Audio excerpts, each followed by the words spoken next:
the Healing Through Love podcast with Sharlene Lynch and Rose Davidson.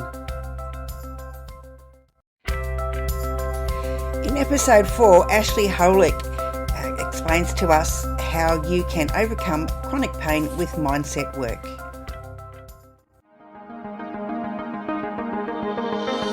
Welcome to another episode of Healing Through Love.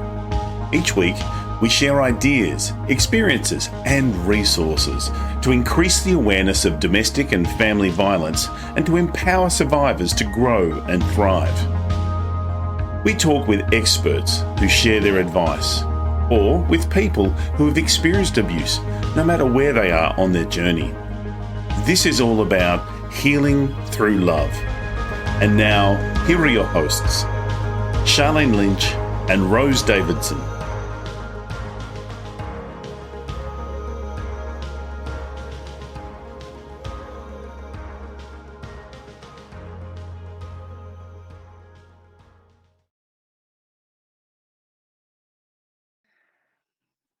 My guest today is Ashlee Hoelck, and Ashlee is a trauma coach and owner of Phoenix Rise Coaching, where she supports women who have endured toxic or abusive relationships. She draws from her personal journey of healing from 12 years of debilitating physical pain caused by emotional trauma from an abusive relationship and uses this to help others who are going through similar experiences with mindset work, meditation, and forgiveness. Welcome, Ashlee, and thank you so much for coming on today. Thank you so much for having me. Oh my goodness, we had a bit of a start, but we'll get there in the end. It's just push on. Now, I guess tell me a little bit more about yourself, Ashlee. Yeah, definitely. So, right now I'm living in Texas with my family, and we bought our first house, and everything is going so great right now. Yeah, we're absolutely thriving. But, I had kind of a rocky start. I was in an abusive relationship in my teens. That was about 4 years long. And after I got out of that, I started to heal, but I had this chronic back pain that started when I was about 21. And it wasn't just like a little bit of a backache. It was pretty debilitating. It was always a level of 6 or higher. I was throwing my back out like once or twice a year for the first 5 years. And I never figured out why. I went to doctors, I did physical therapy, I did all these physical things and going to the doctors, things like that. And no one could ever give me any answers as to why it started, where it came from, how to get rid of it, right? They just kind of wanted to prescribe me pills, which I didn't want to do. And I kind of surrendered to it. I thought this was going to be my life. I really thought that I'd end up in a wheelchair by the time I was 50 or 60, And in 2020, I decided that I just didn't want that pain anymore. And every morning I would write, my gratitudes and 10 goals or affirmations that I was working towards. And the biggest one was I've been back pain free since 2020. So I knew that I needed to figure out a way to end this pain. And a few months after that, I heard about emotional trauma being stored as physical pain.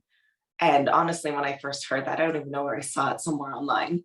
I thought, that's crazy. That doesn't make any sense. There's no way that that's even possible. And, I blew it off for a couple of days. But then I was like, you know what? Maybe this is possible. I've tried everything else. I've tried all the other things possible, and I need this pain to go. So maybe this could be it. I was willing to do something new to get somewhere different, right? And then I ended up in a manifestation course online, just thinking it was going to be a lot of fun. I was going to learn manifestation techniques. And it ended up being this deep healing container. There was a lot of mindfulness work. There were a lot of these deep guided meditations, inner child work, cord cutting, harnessing the power of forgiveness. And when I was in that, I realized that although it had been 12 years since I left the abusive relationship, I realized that it was still very present in my life. I was still thinking about it a lot. I was still angry, and I still had hate for this person. There was a lot of why did this happen to me? I can't believe you did this to me, kind of those thoughts that I was always thinking about. And it would affect daily things in my life. Like, well, I can't do that because this had happened, And so it was about 5 weeks of this deep healing, a lot of releasing, a lot of crying, a lot of sobbing, constructive journaling, finding the lessons and the growth, and just kind of releasing it all from me. And after about 5 weeks of this, I woke up and the pain was gone. And after 12 years of just this constant pain, and then for it to be gone, it was a miracle. And honestly, I didn't believe it. I thought, okay, today's just a weird day. But in October, we had family visiting at our house that we had just bought, and I spent most of their visit laying down on the ground, talking to them from the ground because it hurt for me to stand or sit too much. And then in November was when the pain disappeared. So it was wild. That's amazing. Absolutely amazing. I do understand, though, how trauma can bring about mental health issues. I'm a survivor of incest, and I've been diagnosed with 3 types of mental illness, and but I didn't know that until I was in my 50s. I knew that there was something wrong with me, but to be finally diagnosed and the abuse that I had endured as a child brought these illnesses to the forefront. So it took me a long time to figure out who I was, what I was doing, what life was about. So I totally understand about that, and I'm working towards a better life now. So one of the most important things that I've learned or realized is that healing isn't a destination. It's not just a place that you get to, because for the longest time I thought that I was as is. I was as healed as I could get. I thought I was done. And now I've realized that it's really just a lifelong journey. We all have trauma in some shape or form, and it's just something that we're always continually working on. It's a healthy habit, like working out. You don't work out for a month and then you're good for the rest of your life. You need to keep up with the habit. And so that's how I look at the healing work that I do, the meditations, all the different modalities that I'm using. They're just healthy habits that stack onto each other. It's something that I'll continue for a very, very long time. Yeah. So how did you come up with the name of your business, Phoenix Rise Coaching? Yeah, so I picked that because when I got out of this relationship when I was 20, I was very depressed. I had really bad PTSD. I had lots of different triggers. I would, cower when anyone got near me, and I was suicidal. And it was like I was an empty shell after this person got done with me, because it was emotionally abusive as well. Just kind of got reduced to nothing. So I say that I got reduced to ashes, and then I was reborn into, this amazing, beautiful person that I am now. Yeah, so Phoenix rising out of the ashes. It's a good name. It's an excellent name. Now, I understand that you are launching your beta program to help other women who've been in abusive or toxic relationships, to help them rebuild their self-worth and to to thrive. Can you tell me a little bit about that? Yes. So I've been working behind the scenes to create this program and doing lots of research to find out what the women need in this situation after they've left these toxic relationships. And so I am going to be launching this program. It's called Rise and Thrive. And it's all about rebuilding your self-worth, learning to foster healthy relationships, kind of knowing the difference between both of them, and building your confidence, because a lot of times you're no longer confident in yourself. You no longer have this positive self-worth. And so it's so important.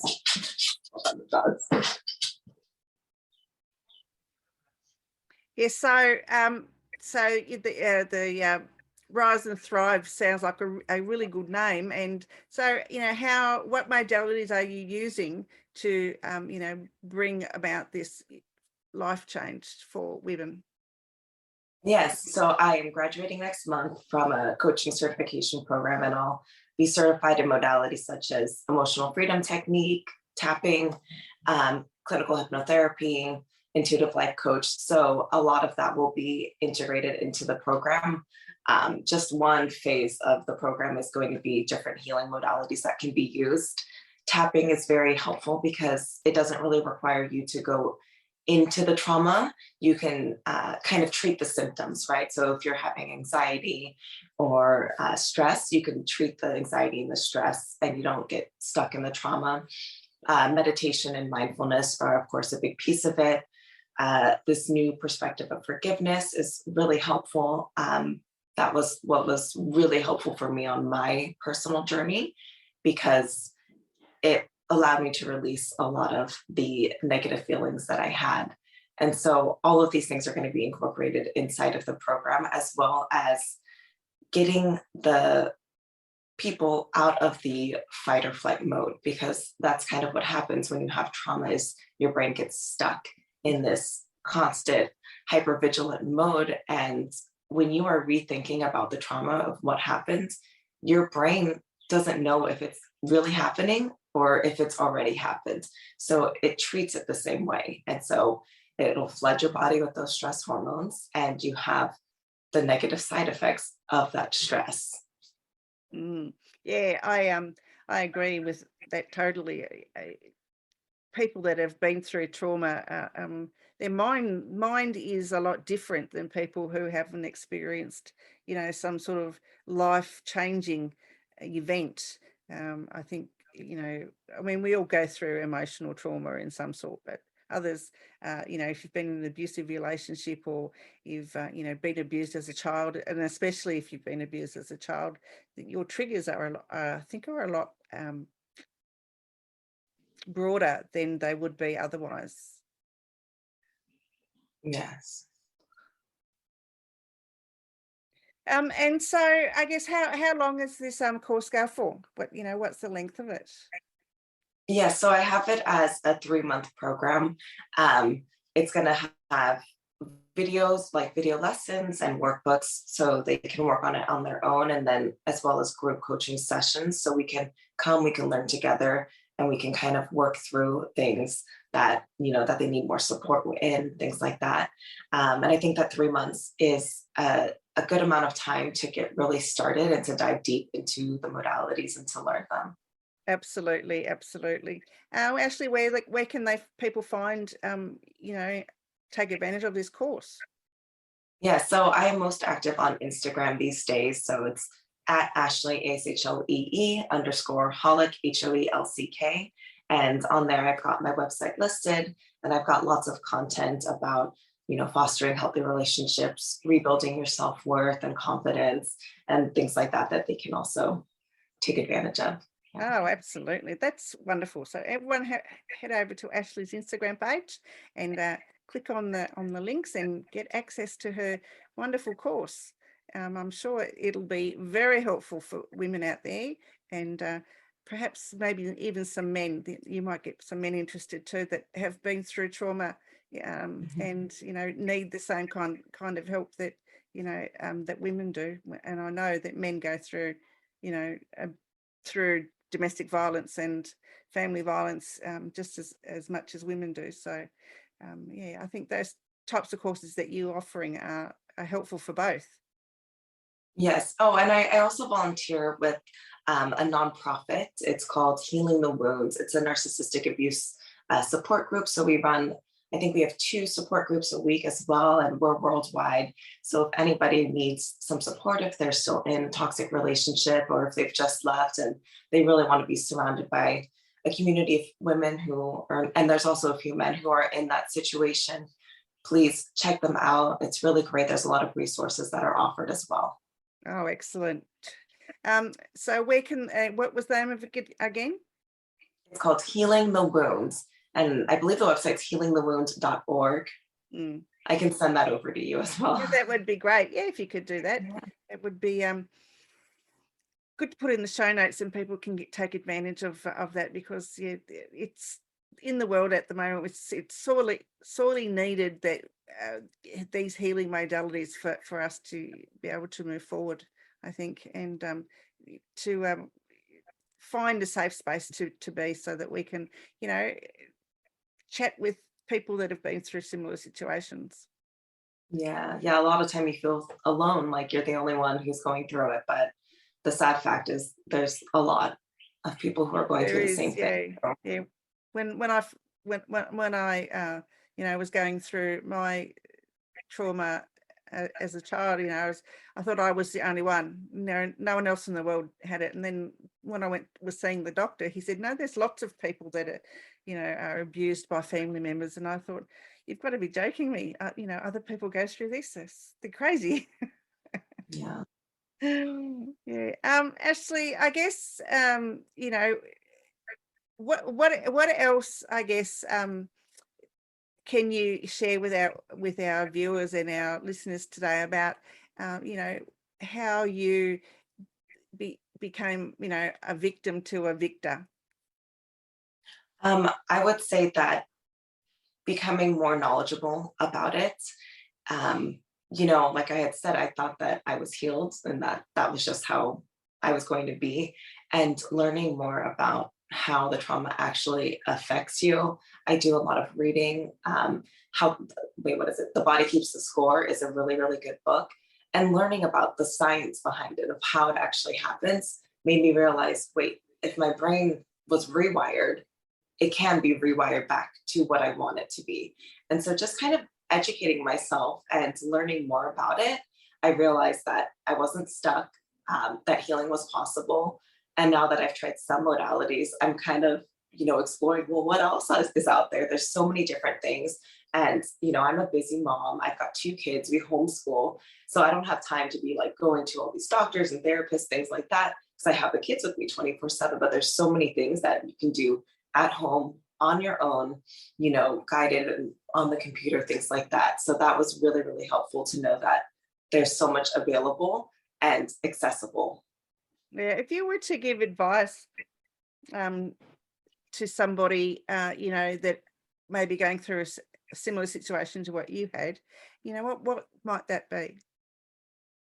A big thing that I say is the trauma is not your fault, but your healing, it's now your responsibility. It is your responsibility to take control of your healing. Nobody else is going to do it for you. And at the end of the day, the person who hurt you, they're probably not even thinking about you anymore, but you are the one who is still suffering the side effects of it. It could be physical side effects like chronic back pain or fibromyalgia or migraines. And so it's really, as unfortunate as it is now your responsibility to take control of your healing, to find out what works for you and to continue to grow. Yeah, I think that's really great advice, because not all things work for all people, and you've got to find out what works for the individual to find out what can help and what doesn't help, because fibromyalgia is a bugger of a thing to have, and I so hate it. But yeah, and trying to find out what triggers it is, I still haven't worked it out yet. So yeah, I'm still on my healing journey. Anyway, Ashlee, it's been an absolute pleasure to talk to you. Thank you so much for joining me today. Is there anything else that you'd like to share? I would just say, if trauma has happened to you, I'm so sorry that that's happened to you, but just keep going. Healing is 100% possible, but it only works if you work it. So just give yourself grace as you go through the processes, and I'm wishing you all of the best. Well, thank you, Ashlee. It's been a pleasure. Thank you so much for joining me. And hello. There he is, right on time. Yeah, aren't you a cutie pie? So we'll talk again soon. Okay, thank you so much. Thank you for joining us for this episode of Healing Through Love. You can get further resources, see the show notes, or simply reach out to us via our website at htlaustralia.org. Thanks so much for joining us, and we look forward to your company next time on the Healing Through Love podcast.